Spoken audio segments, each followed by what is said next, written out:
ফেনী শহরতলির পশ্চিম সিলোনিয়া কালীপাল এলাকায় খামারের কর্মচারীকে কুপিয়ে হত্যা করেছে ডাকাতরা। এ সময় ৩টি গরু নিয়ে গেছে তারা। বৃহস্পতিবার রাতে কালীপালের ভূঁইয়া ডেইরি ফার্মে এই ঘটনা ঘটে।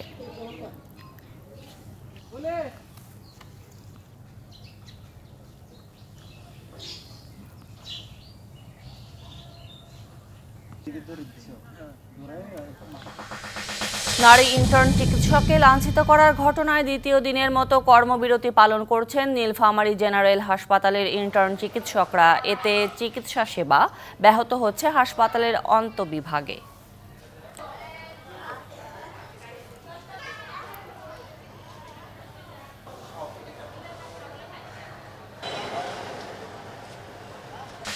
গাজীপুরে বকেয়া বেতনের দাবিতে ষষ্ঠ দিনের মতো নবীনগর চন্দ্রা মহাসড়ক অবরোধ করে বিক্ষোভ করেছে বেক্সিমকো ইন্ডাস্ট্রিয়াল পার্কের শ্রমিকরা। সকালে চক্রবর্তী এলাকায় অবরোধের জেরে ব্যাপক যানজটে সীমাহীন দুর্ভোগে পড়েন মহাসড়ক ব্যবহারকারীরা।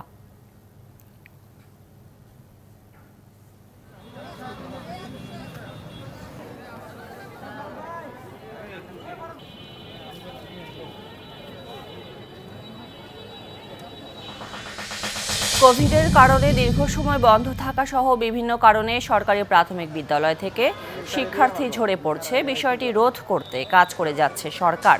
সকালে টাঙ্গাইলে একথা জানিয়েছেন প্রাথমিক ও গণশিক্ষা উপদেষ্টা ডাক্তার বিধান রঞ্জন রায়।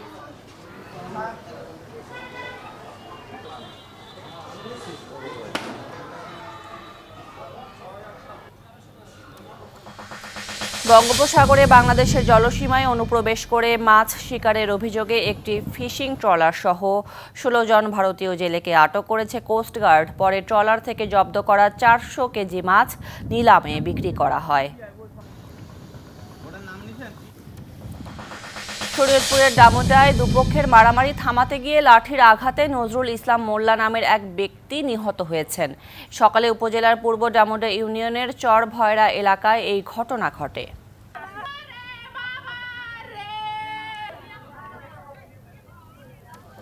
নগদের সর্বোচ্চ বার ১৬৭ টাকা রিচার্জে পাবেন ১ লাখ টাকা পুরস্কার। আরও আছে প্রতি সপ্তাহে পুরস্কার ও ক্যাশব্যাক।